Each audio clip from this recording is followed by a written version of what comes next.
அன்பு நேயர்களே வணக்கம். ஸ்டார் அண்ட் சேனலுக்கு சப்ஸ்கிரைப் செய்து தொடர்ந்து ஆதரவு தர அன்போடு வேண்டுகின்றேன்.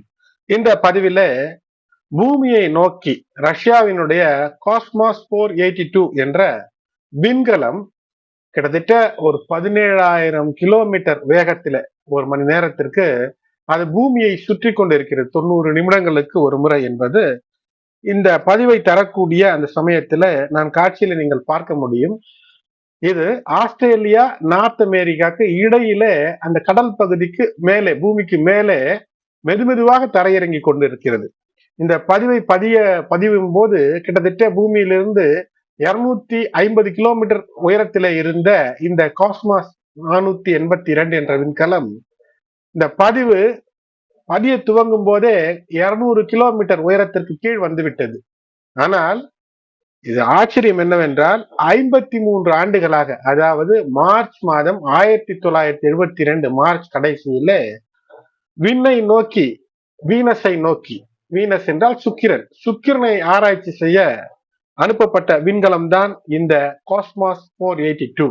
இந்த பதிவில அது பூமியில எங்கு வந்து மோத இருக்கிறது என்பதை n2yo.com சேட்டிலைட் என்ற இணையதளத்தை நீங்கள் கூட காணலாம்.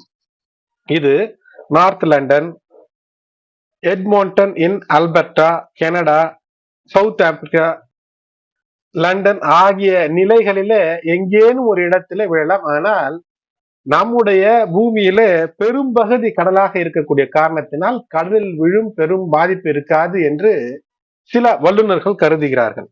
சரி, இது எப்போது ஏவப்பட்டது என்பதை பற்றி சொன்னேன். எதற்காக ஏவப்பட்டது என்பதை பற்றி பார்ப்போம். அதோடு கூட இந்த பூமியில் இப்போது நடக்கக்கூடிய இந்த பூமியை சுற்றி, பூமியில் அல்ல பூமியிலிருந்து ஏவப்படக்கூடிய இந்த ஒவ்வொரு விண்கலமும் அது அதனுடைய பணியை முடித்து அது பின் என்ன ஆகிறது என்பதை பற்றி எல்லாம் பார்ப்போம். அது எப்படிப்பட்ட கேடுகளை எல்லாம் விளைவிக்கும் வருங்காலத்தில் என்பதை பற்றியும் இந்த பதிவிலே காண்போம். இதுவரை சப்ஸ்கிரைப் செய்யாத அன்பர்கள் தொடர்ந்து சப்ஸ்கிரைப் செய்து இணைந்து ஆதரவு தர அன்போடு வேண்டுகின்றேன்.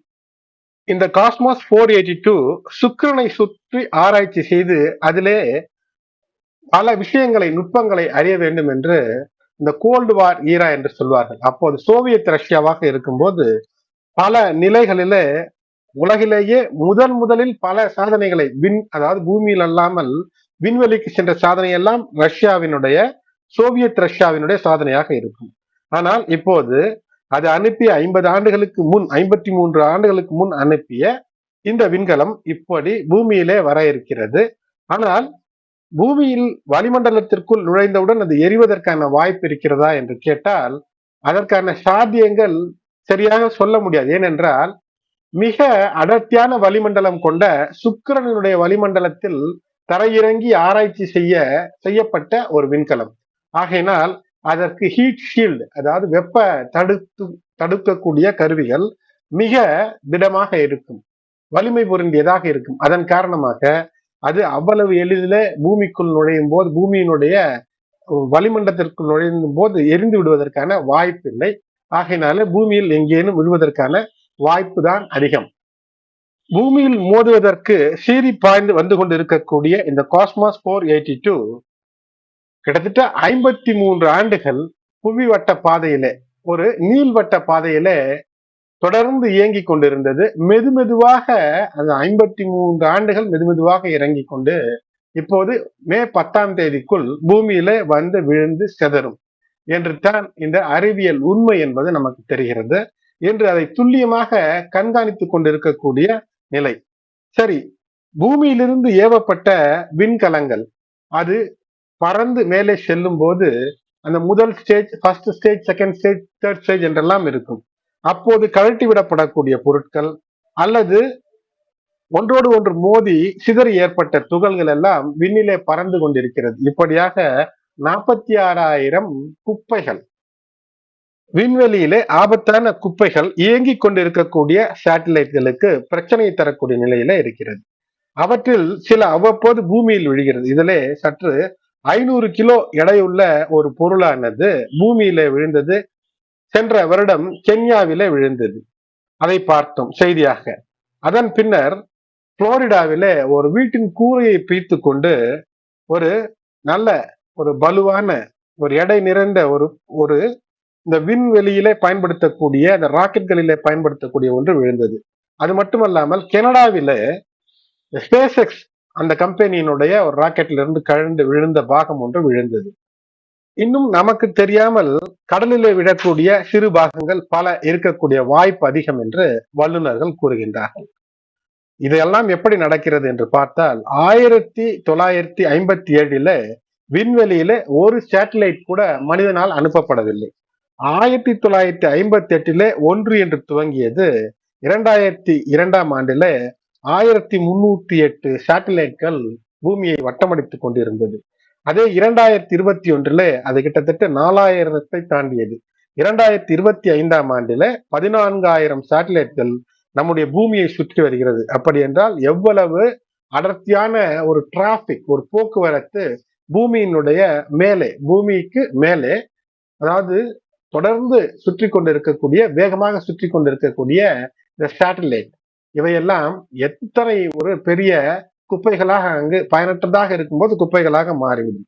இந்த காஸ்மாஸ் 482 விண்ணுக்கு ஏவப்பட்ட நாள் என்பது மார்ச் மாதம் 1972. ஏவப்பட்ட 3 நாட்களிலேயே, ஏனென்றால் அன்றே அது செயலிழந்து விட்டது. ஆனால் உலகத்திற்கு அறிவிக்கப்படவில்லை. 3வது நாளே அதனுடைய ஒரு உடைந்த பாகத்தை கண்டெடுத்த அந்த படமும் இதிலே நான் உங்களுக்கு தந்திருக்கின்றேன். இந்த காஸ்மாஸ் 482 சுமந்து சென்ற ராக்கெட்டின் ஒரு பாகம் சிதறி நியூசிலாந்திலே கிடைத்தது. இந்த படத்திலே நீங்கள் காணலாம்.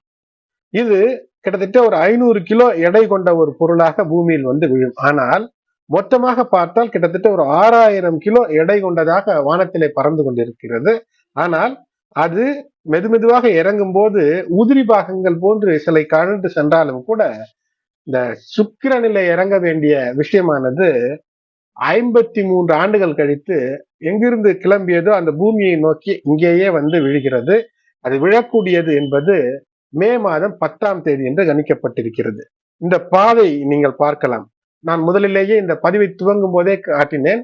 ஆஸ்திரேலியா, நார்த் அமெரிக்காவுக்கு மையத்திலே இந்த பதிவை துவங்கும் போது, அதாவது மே 3/5 அன்று இரவு கிட்டத்தட்ட ஒரு 7:30 மணி அளவில் இந்த பதிய துவங்கும் போது அதனுடைய உயரம் என்பது எந்த அளவில் இருந்தது என்றால் லாட்டிடியூட் 40.41, லாஞ்சிடியூட் 124.20, ஆல்டிடியூட் அதாவது உயரம் 160.43 என்று இருந்தது. ஸ்பீட் 7.81 என்று கொடுக்கப்பட்டிருக்கிறது. அதாவது அதை கண்காணித்துக் கொண்டிருக்கக்கூடிய அந்த வெப்சைட், அந்த சேட்டலைட், அதை ஒரு சேட்டலைட் மூலமாக கண்காணித்து அது எப்போது விழும் என்று, பூமியை எப்படி நெருங்கிக் கொண்டிருக்கிறது என்ற துல்லிய கணக்குகளை தர முடிகிறது. ஆனால் இது எப்படி விழும், இதனுடைய கண்ட்ரோல் இப்போது ரஷ்யாவிடம் எங்கேனும் இருக்கிறதா, காஸ்மோஸ் இடம் இருக்கிறதா என்றால் நிச்சயம் இல்லை. ஏனென்றால் அது என்று ஏவப்பட்டதோ அந்த சில நாட்களிலேயே அது செயலிழந்து விட்டது. ஆனால் ஒரு பூமியிலிருந்து ஒரு குறிப்பிட்ட உயரத்திற்கு ஒன்று சென்று விட்டால் அந்த நிலையிலேயே எந்த வேகத்தில் பறந்ததோ அந்த வேகத்திலேயே பறந்து கொண்டிருக்கும். ஏனென்றால் அதற்கு எதிர்வினை ஆற்றக்கூடிய அந்த அட்மாஸ்பியர் அங்கு இருக்காது. ஆகையினாலே அதே வேகத்திலே, ஏனென்றால் எந்த வேகத்திலே அது ஒரு குறிப்பிட்ட நிலையை அடைகிறதோ அந்த வேகத்திலேயே அது சுற்றி கொண்டிருக்கும். ஆகையினால் இத்தனை நாள் ஒரு நீள்வட்ட பாதையில சுற்றி கொண்டிருந்தது இப்போது பூமியை நோக்கி வருகிறது. நிச்சயமாக கடலிலே விழுந்து யாருக்கும் எந்த ஆபத்தும் ஏற்படாமல் இருக்க வேண்டும் என்று பொதுவிலே நினைப்பது நாமும் அவ்வாறே நினைப்போம். எனது அன்பு நேயர்களே, தொடர்ந்து அறிவியல், விஞ்ஞானம், ஆஸ்ட்ரானமி மற்றும் ஆஸ்ட்ராலஜி போன்ற விஷயங்களிலே முக்கிய தகவல்களை அறிந்து கொள்ள சப்ஸ்கிரைப் செய்யுங்கள், இணைந்திருங்கள். மேலும் இந்த பதிவை உங்களுடைய உற்றார், உறவினர், நண்பர்களுக்கும், குறிப்பாக பெரியவர்கள் பார்க்கிறீர்கள் என்றால் உங்களுடைய குழந்தைகள் தெரிந்து கொள்வதற்கும் இதனை ஷேர் செய்யுங்கள். நன்றி.